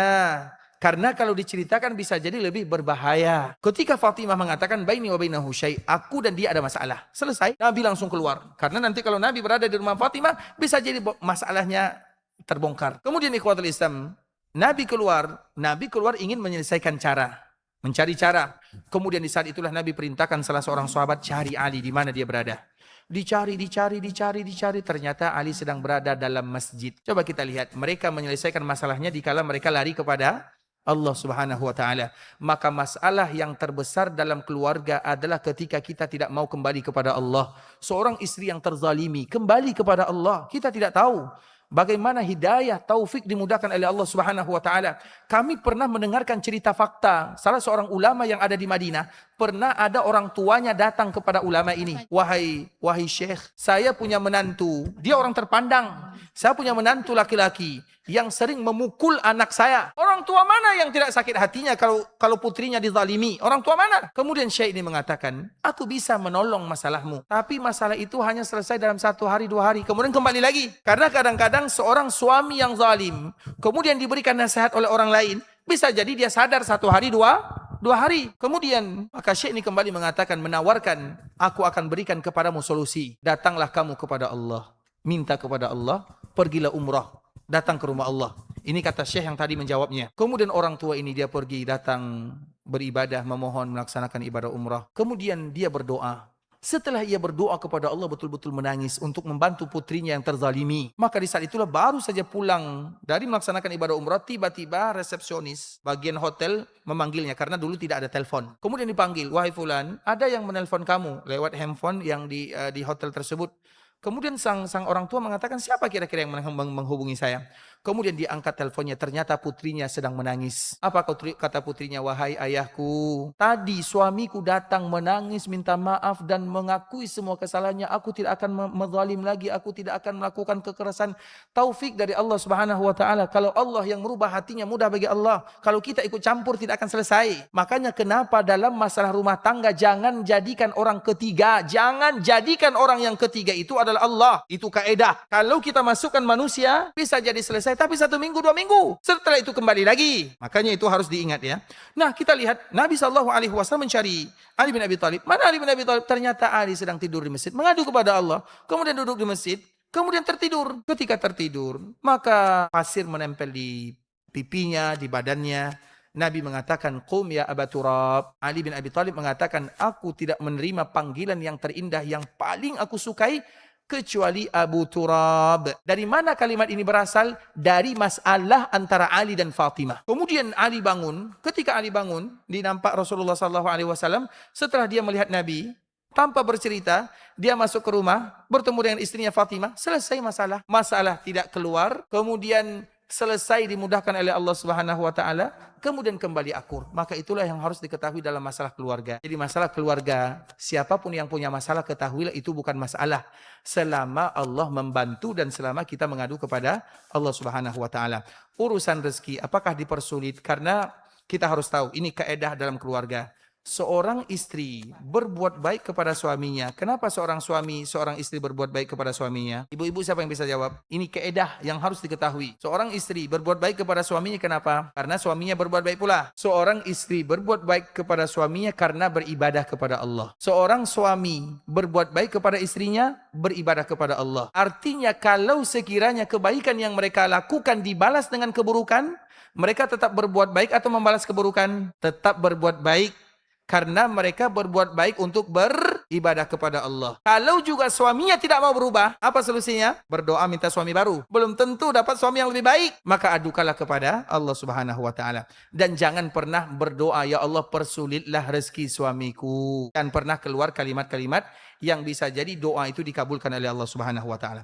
Baik, kami lanjutkan. Ada lagi yang ingin bertanya secara langsung? Ustadz, apakah kita berdosa jika kita jika kita tidak lagi berdoa kepada Allah untuk diminta diubah keadaan, tapi kita memintanya sekarang itu seperti tambahkan kesabaran, tolong berikan jalan keluar, tolong temani ya Allah, seperti itu Ustadz. Apakah kita berdosa jika kita tidak lagi berdoa untuk diminta diubah keadaan, begitu Ustaz? Baik, barakallahu fikum ikhwatul Islam. Sebenarnya yang harus kita ketahui ikhwatul Islam, harus kita tahu. Ini poin ya. Kadang-kadang yang membuat kita celaka dalam hidup bukan orang lain, tapi karena doa yang salah. Doa itu sangat memberikan pengaruh. Nah, doa yang terbaik berasal dari mana? Berasal dari Al-Quran atau dari hadis Nabi SAW. Sedangkan kita berdoa dengan apa biasanya? Dengan perasaan. Perasaan terkhusus ibu-ibu. Biasanya ibu-ibu berdoa dengan perasaan. Perasaan kita itu lebih banyak betul atau salah? Ini jujur saja ya. Perasaan kita itu lebih banyak betul atau salah? Salah. Kalau kita tahu perasaan kita banyak salah. Dan memang itu. Innan nafsala ammaratun bisu'. Perasaan kita itu lebih banyak keburukannya. Makanya doa yang terbaik itu doa dari Al-Quran dan dari hadis Nabi. Nah, di antara doa yang terbaik. Jadi dulu baginda Rasulullah SAW pernah ada hajat kepada Ibunda Aisyah. Tiba-tiba pada waktu itu Ibunda Aisyah lagi berdoa. Nabi tunggu lama Ibunda Aisyah berdoa. Kemudian setelah Ibunda Aisyah berdoa, Nabi SAW mengatakan, wahai Aisyah, kenapa kamu banyak atau lama berdoa? Maka Nabi mengatakan, alaiki bijawami'il kalim. Hendaklah kamu berdoa dengan kalimat ini. Maka kalimat ini khusus untuk ibu-ibu wajib dihafalkan. Karena kalau tidak, maka mereka akan berdoa dengan perasaan. Ya Allah, seperti ini berubah keadaan, berikan kesabaran. Bukan seperti itu kita berdoa, itu pasrah namanya. Dan kita tidak akan sanggup, maka berdoalah dengan doa yang diajarkan oleh Nabi kepada Ibunda Aisyah. Apa doanya? Catat baik-baik, hafalkan. Mungkin sebagian kita sudah hafal. Allahumma inni as'aluka minal khairi kulli, ajilihi wa ajilihi, ma alimtu minhu wa ma lam a'lam. Ya Allah, aku meminta semua kebaikan yang sekarang yang akan datang. Coba bayangkan doanya. Semua kebaikan. Karena kebaikan itu bisa jadi kita tahu, bisa jadi kita tidak tahu. Dan yang tahu semua kebaikan adalah Allah. Jadi jangan pernah sabarkan aku, jangan rubah, jangan seperti itu doanya. Ya Allah, aku meminta semua kebaikan yang aku tahu, yang aku tidak tahu, sekarang atau aku akan datang. Wa a'udzubika minasyarri kulli. Aku bermohon kepadamu dari semua keburukan sekarang atau akan datang, yang aku tahu, yang aku tidak tahu. Kemudian Allahumma inni as'aluka khaira ma sa'ala 'abduka wa nabiyyuka Muhammadun sallallahu alaihi wasallam. Ya Allah, aku meminta semua kebaikan yang pernah Nabi minta. Kalau kita hitung kebaikan tak sanggup, tapi kita menyebutkan semua kebaikan yang pernah Nabi minta, kami juga minta. Wa a'udzubika min syarri ma 'ada minhu 'abduka wa nabiyyuka Muhammadun sallallahu alaihi wasallam. Dan kami berlindung kepadamu ya Allah dari semua keburukan yang Nabi pernah berlindung. Keburukan itu kalau kita hitung kita tidak akan tahu. Tapi kalau kita mengetahui bagaimana Nabi berlindung, seolah-olah kita mengatakan semua perlindungan yang Nabi berlindung kepada Allah, kami juga berlindung. Kemudian Allahumma inna nas'alukal jannah, kami meminta surga, sesuatu yang bisa mendekatkan ke surga dari amalan perbuatan. Kami meminta bermohon agar dijauhkan dari api neraka, dari perbuatan dan amalan. Wa nas'aluka an taj'ala kulla qada'in qadaitahu li khair. Ya Allah, kami ingin setiap takdir dan ketentuan yang Engkau tentukan untuk kami yang terbaik. Inilah doa jawami'ul kalim yang diajarkan oleh Nabi kepada Aisyah, karena biasanya perempuan itu panjang doanya, tapi maknanya setengah saja. Maka Nabi SAW ajarkan, ya Aisyah alaiki bijawami'il kalim. Hendaklah kamu, alaiki itu artinya wajib, hukum asalnya mesti kamu baca. Maka hafalkan doa ini. Ada yang sudah hafal ibu-ibu? Belum? Terus kapan kira-kira kita bisa hafal? 1 bulan ya? 1 bulan bisa hafal? Bisa? Janji? Tapi nanti untuk grup ibu-ibu bisa dibuatkan doa ini, karena ini doa penting. Semua kaum muslimin yang berdoa tanpa doa ini seolah-olah mereka belum berdoa. Bukan untuk ibu-ibu saja, untuk kita lelaki juga demikian keadaannya. Tapi yang terpenting untuk ibu-ibu. Tapi nanti kita ulang 1 kali lagi. Allahumma inni as'aluka minal khairi kullih, ajilihi wa ajilih, ma alimtu minhu wa ma lam a'lam, wa a'udzubika minasyarri kullih, ajilihi wa ajilih, ma alimtu minhu wa ma lam a'lam. Allahumma inni as'aluka khaira ma sa'ala 'abduka wa nabiyyuka Muhammadun sallallahu alaihi wasallam, wa a'udzubika min syarri ma 'ada minhu 'abduka wa nabiyyuka Muhammadun sallallahu alaihi wasallam.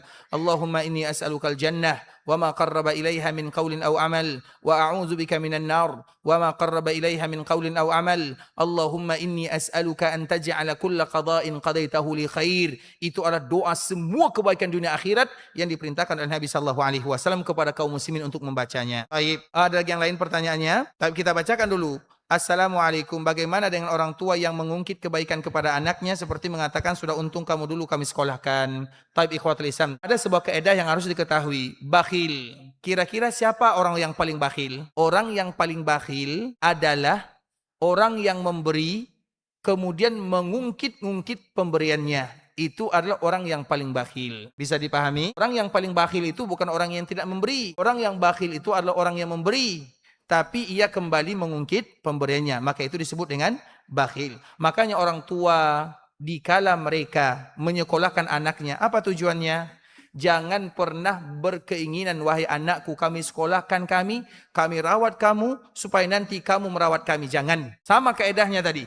Kenapa seorang suami berbuat baik kepada istrinya? Kenapa istri berbuat baik kepada suaminya? Apa tujuannya? Untuk beribadah. Kenapa orang tua berbuat baik kepada anaknya? Untuk ketika mereka mendapatkan kebaikan anak, alhamdulillah. Ketika mereka tidak mendapatkan kebaikan anak, kita minta kepada Allah Subhanahu wa taala. Itu merupakan kaidah dalam hidup.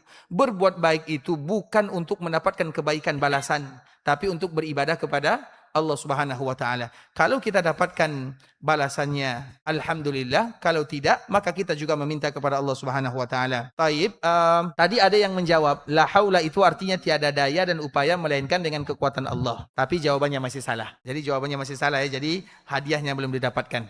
Taib. Ada lagi yang ibu-ibu? Ya, izin Ustaz mau tanya.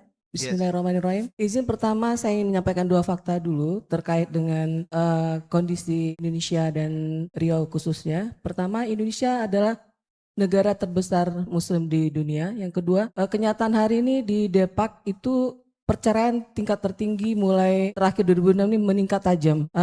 Itu 2 fakta. Pertanyaannya, bagaimana, saya kasih fakta yang ketiga dulu. Fakta terkait dengan adanya sahabat, keluarga, dan orang terdekat saya yang mengalami perceraian.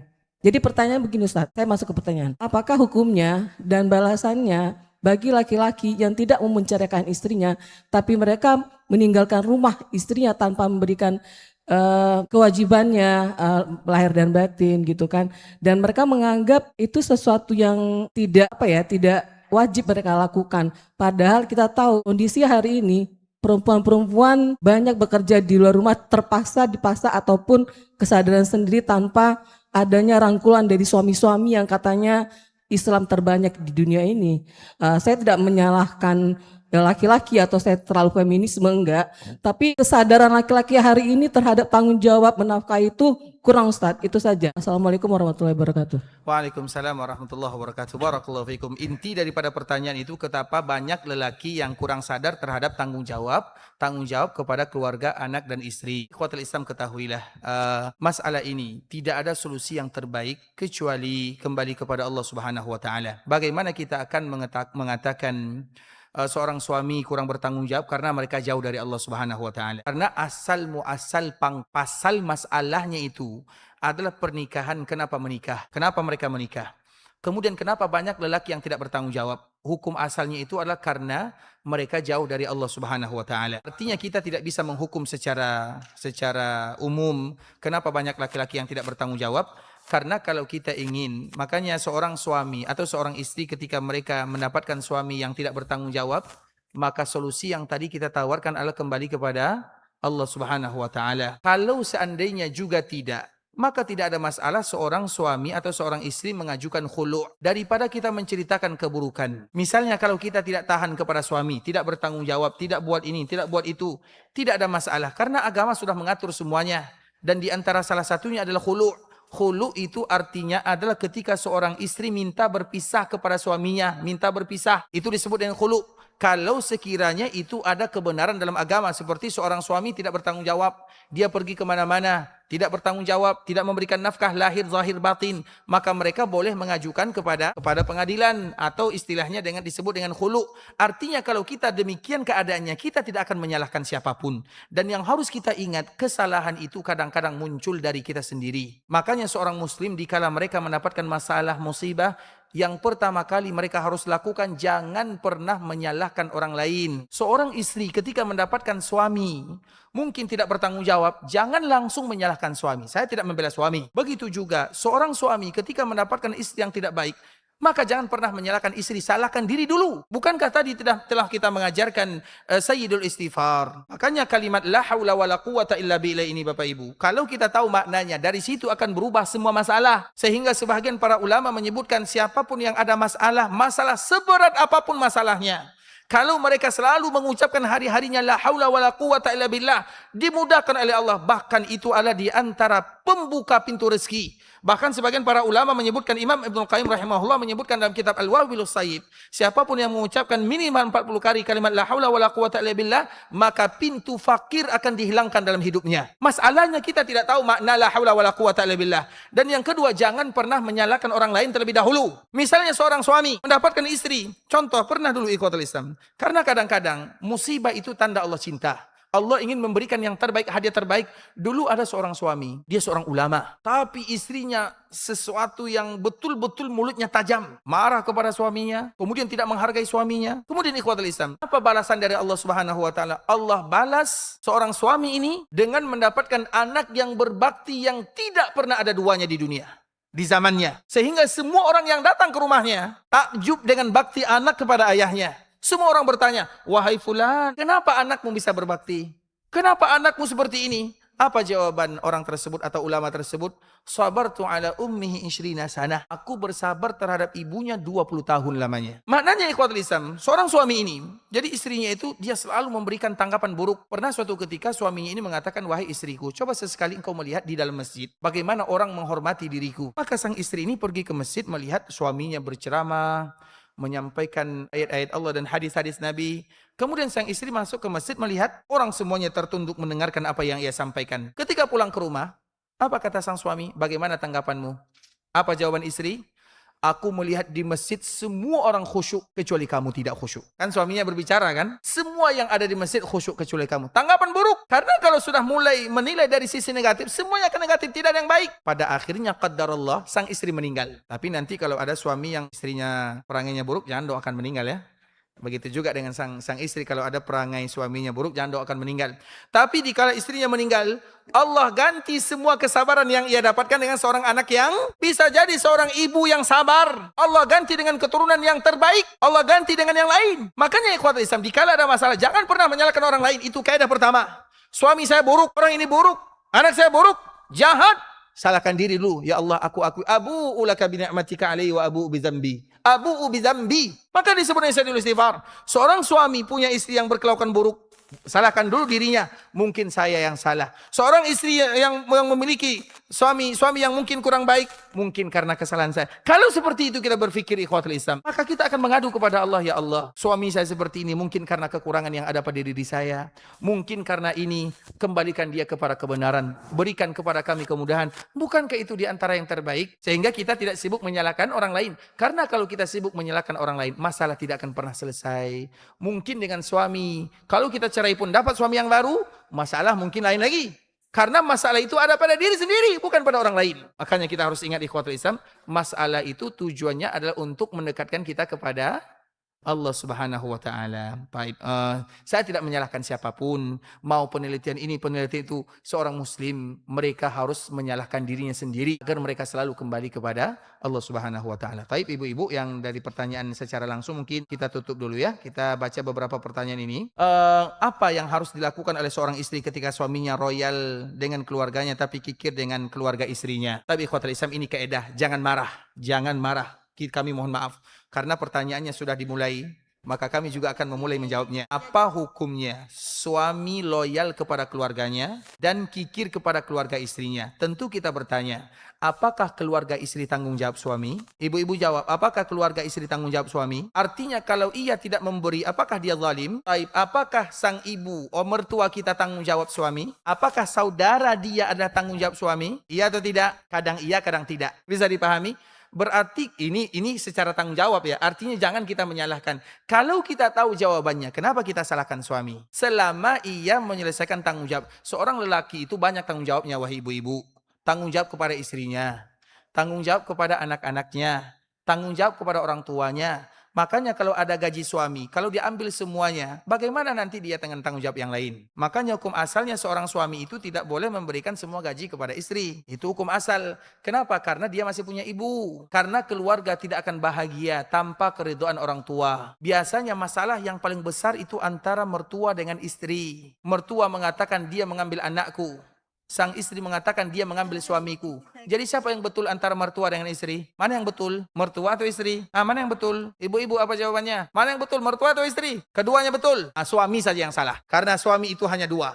Yang pertama salah, yang kedua disalahkan. Tidak ada yang ketiga. Artinya ikhwatul Islam, selama dia bertanggung jawab kepada istri, kepada anaknya, bersyukurlah kepada Allah Subhanahu wa taala. Kalau dia berbuat baik kepada keluarga istri, ini keluarga itu bisa jadi saudara, saudari, kecuali kalau mertua ya. Kalau mertua itu akan menjadi mertua selama-lamanya. Maka itu bonus dari Allah Subhanahu wa taala. Tinggal bagaimana caranya. Bisa dipahami wahai para istri, artinya sesuatu yang bonus jangan kita ratapi selama tanggung jawab asas dikerjakan.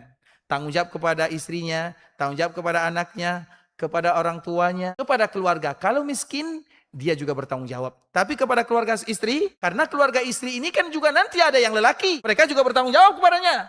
Walaupun secara hukum asal seorang suami pandai-pandai mengambil hati istri. Berbuat baik kepada semuanya kalau bisa. Tapi kalau tidak bisa, harus memilih. maka disitulah kita harus saling mengerti dan memahami. Selama tanggung jawab asal diselesaikan. Wahai ibu-ibu, saya tidak menyalahkan siapapun. Karena memang fakta lelaki seperti itu. Tanggung jawab itu dia itu banyak. Lelaki ini banyak diamnya.